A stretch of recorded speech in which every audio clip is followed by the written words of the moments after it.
Welcome back to the deep dive. You gave us a stack of sources detailing one of the most exciting shifts in oncology, and our mission today is to give you the shortcut to understanding it. Right. We are diving into spatial omics, which is just fundamentally rewriting the playbook for how we understand and treat cancer. Yeah, I mean, it's the difference between having a list of ingredients and actually seeing the finished dish. Okay. For years, single-cell omics gave us the parts list, Right. the genetic and transcriptional programs of individual cells. And that was It revolutionary. is huge. But it lacked that essential spatial context. No. We had all the pieces, but we didn't know how they were arranged, how they were interacting, or how they were evolving within the intact tissue. Which in cancer, that means the tumor microenvironment, right? The TME. The TME, exactly. So the TME is that whole ecosystem, the cancer cells, immune cells, fibroblasts, blood vessels, all of it working together. Or against each other. Right. And spatial omics, well, that's the grand solution. It gives us the precise where and how things are happening. It's the synthesis of new technologies that map these complex tumor ecosystems with, just unprecedented fidelity. We're moving past that simplistic, crushed-up, homogenized view of a tumor. To revealing the full complex cellular and molecular architecture in 2D, 3D, and now even 4D. And soon 4D. So that's our deep dive today. We're going to synthesize these emerging spatial technologies, the powerful computational frameworks, especially the role of AI, and the immediate clinical applications that are already defining these functional niches that drive the disease. Let's do it. Okay, so let's dig in with the innovative tools defining the spatial revolution. For you to appreciate the data, we need to know how researchers get this high-resolution map in the first place. Right. We'll start with spatial transcriptomics mapping RNA, and it seems the field has sort of split into two major strategies. That's right. You have two main families of approaches, and each one has a critical trade-off. First up are the imaging-based approaches. These use highly targeted fluorescence, kind of like an evolution of older techniques like FISH, to literally see the RNA transcripts right where they sit in the cell. And to see thousands of genes at once. They're using these really complex methods like combinatorial decoding. Precisely. If you hear names like 10x Genomics, the Xenium, or CosmX, those are the platforms we're talking about. Right. They use these iterative cycles of hybridization fluorescent codes, essentially to tag and detect anywhere from 5,000 to like 18,000 genes. They are incredibly precise spatially. So the transcript is exactly where the microscope sees it. High spatial precision. Exactly. Really? But what about the other category? The sequencing-based approaches. This is where it gets a little more indirect, right? A bit, yeah. The second strategy relies on spatial barcoding.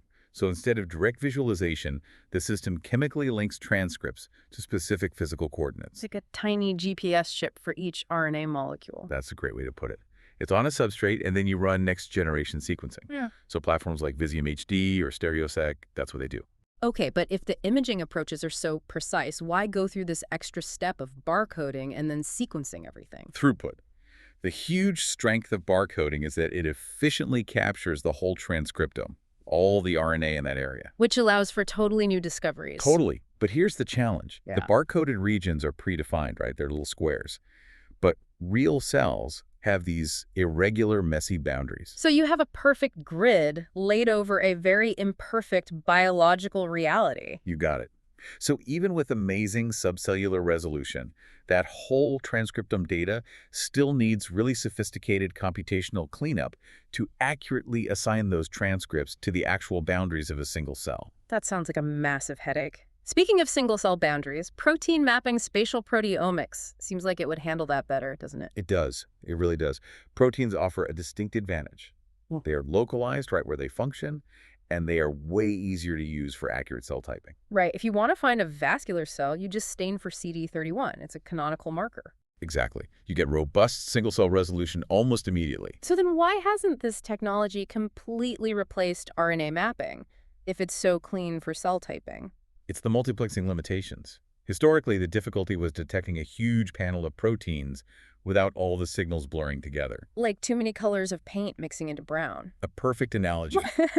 So current commercial platforms are often limited to maybe 20 to 60 proteins. It's constrained by the availability of good antibodies and that problem of spectral overlap and fluorescence. And how are they tackling that overlap issue? They're getting creative.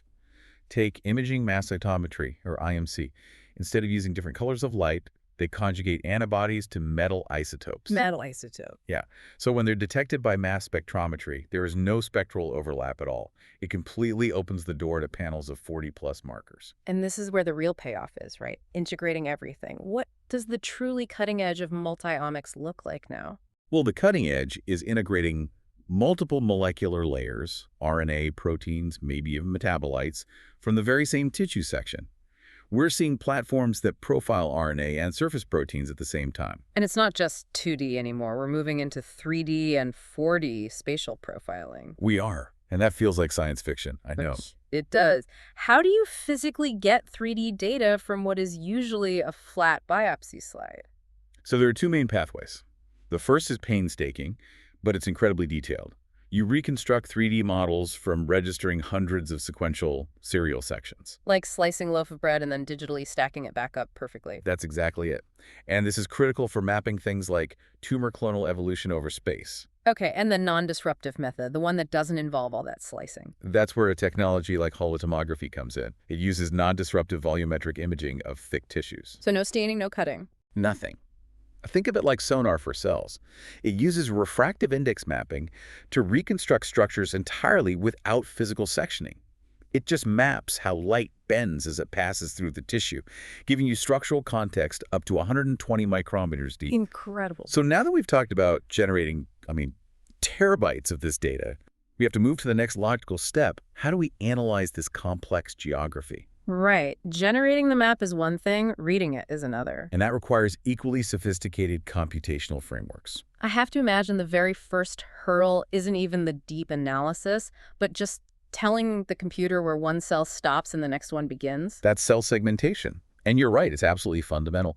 Traditional software relies on simple nuclear or cytoplasmic stains. But tumor and immune cells are messy. They have highly variable, irregular shapes. Which makes boundary delineation really tough. So they've developed these transcript-aware frameworks. Transcript-aware, okay, what does that mean? It means instead of just looking at the nuclear stain, these advanced tools refine the boundaries by factoring in the actual distribution of the RNA transcripts. Ah, so the computer isn't just guessing based on a blob. It's using the molecular map itself to draw a more accurate border. Precisely. And once you know where the cell is, you still have to clean the data. Remember you mentioned spot swapping earlier? I do. That's where the RNA molecules can sort of leak into the wrong cell, right? Exactly. Data pre-processing is critical because technical noise like RNA diffusion can be rampant. A molecule can be incorrectly assigned to an adjacent cell. That's spot swapping. So how does an algorithm fix a leak? That sounds impossible. It uses statistical mapping. Algorithms like spot clean use what are called probabilistic spatial kernels. Okay. Think of it like this. Right. The algorithm builds a statistical model of where that RNA molecule should be based on its neighbors and its environment. It then infers and corrects the contamination. So it's ensuring the signal you measure truly came from the cell you're actually trying to study. You got it. So we have clean, high-res data for individual cells, but cancer is an ecosystem. How do we zoom out from there to understand the whole organization? We model the spatial hierarchy.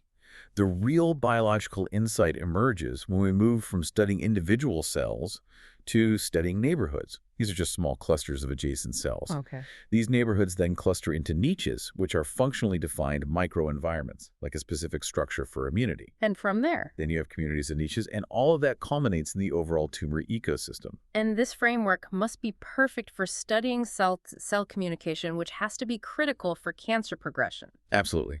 Spatial transcriptomics uniquely enables us to map ligand receptor signaling specifically between cells that are spatially adjacent. So you're only looking at physically plausible dialogues. Yes, and that constraint is vital because dissociation methods like standard single-cell RNA-seq just mix everything up. Right. You lose the crucial information that cell A is talking directly to cell B because they are physically touching. This all sounds like a massive computational undertaking. I mean, something that only AI can really handle at scale. This has to be where foundation models are transforming the field. They absolutely are. They're transforming how we integrate and scale all this spatial data. Foundation models, these massive AI backbones trained on enormous data sets, are serving as our computational anchors. So they can align and predict molecular features across different data types. Exactly. And let me give you a phenomenal example of how this lowers the barrier for researchers. Please. There's a deep learning framework called ROSI. It can computationally infer the results of complex, multiplexed protein staining directly from a standard routine H&E image. Wait, from the cheap, simple slide that pathologists use every single day? From that exact slide, this dramatically lowers deployment barriers.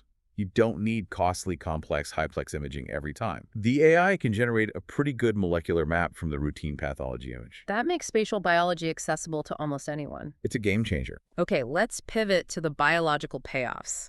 The aha moments this technology is creating.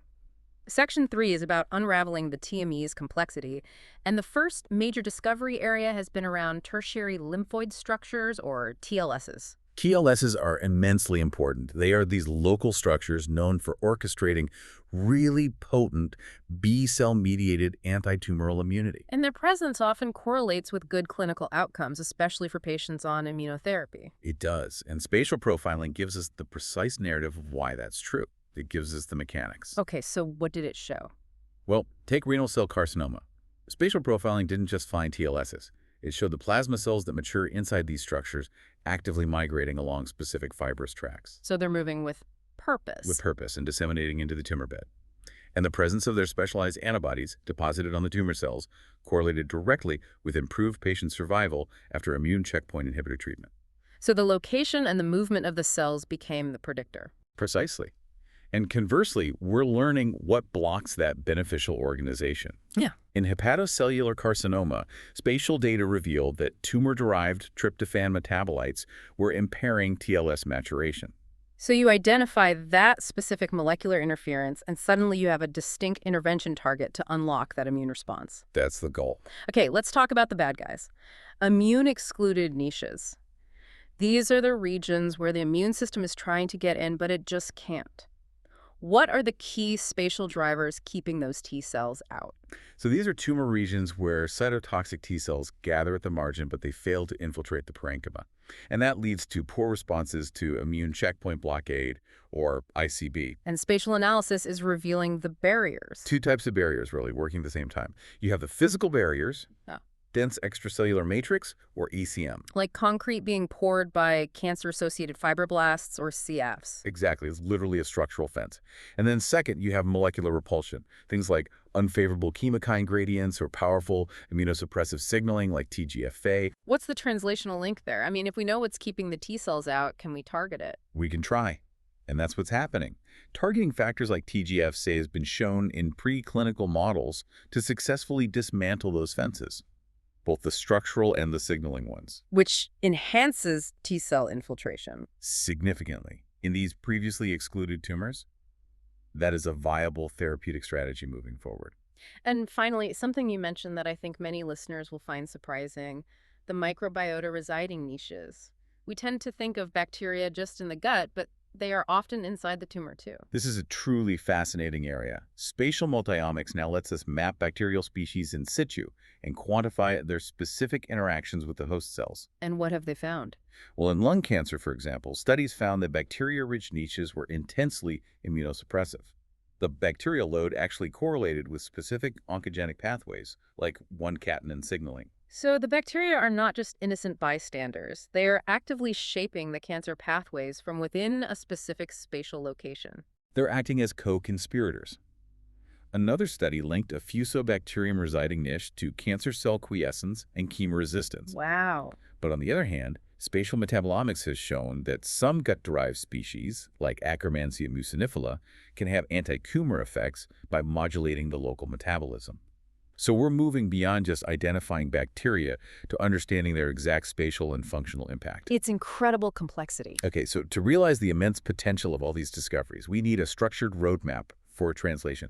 This is the last mile, taking these high-res maps and making them actionable in the clinic. And the translation has to start with a very specific clinical question, right? Balancing feasibility with the required spatial resolution. Always. Walk us through a real example, a case where spatial profiling directly drove a clinical trial. So the recurrent ovarian cancer trial is a perfect example of this hypothesis-driven loop. Researchers used spatial profiling and found that patients with a specific mutation, a PPP2R1A loss of function, had a distinct B-cell-rich immune-permissive TME.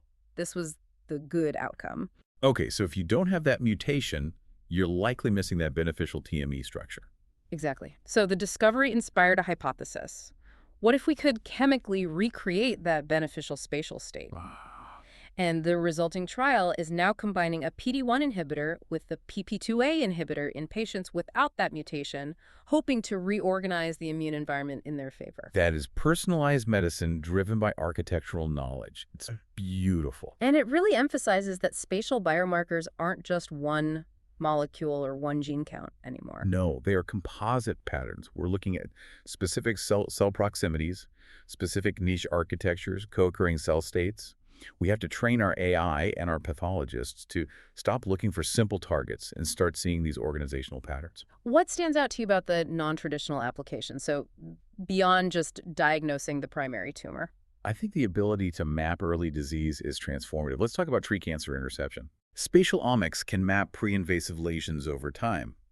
In ovarian cancer precursors, studies found an upregulation of interferon response programs alongside an immunosuppressive milieu. Which identifies an interception window, a point where an intervention might prevent the malignant transition entirely. That's the idea. And what about detecting cancer left behind after treatment? That's minimal residual disease, or MRD. Right. And while a ctDNA liquid biopsy can flag that there is residual disease, it misses the context. It tells you what, but not where or why. Exactly. But spatial profiling of an MRD tissue biopsy can reveal the specific resistance mechanisms in situ, things like hypoxia programs or immune exclusion structures. It provides a much deeper spatial understanding that can then guide the next steps, like radiation planning or drug development. This has been a true deep dive into the map of cancer. Spatial omics is fundamentally moving oncology from asking what cells are present, the content, to asking how are they organized and interacting, the context. Right, in 3D space. And the challenge now remains standardization and distillation. These incredibly powerful high-plex discoveries have to be converted into scalable, cost-effective, AI-enabled clinical assays. Assays that can be integrated into routine pathology workflows. Exactly. We need to make these powerful spatial insights accessible to every patient, not just those in highly specialized research centers. So what does this all mean for you? The integration of 3D multi-omics and foundation models with routine histological images, what people are calling pathomics, is bringing us closer to computationally inferring a molecular clock from a simple biopsy. What will it mean when AI can use these incredibly precise spatial maps to estimate the progression risk, the when and the where of a pre-invasive lesion, completely redefining early cancer interception? That's a question for you to mull over. We'll see you next time on The Deep Dive.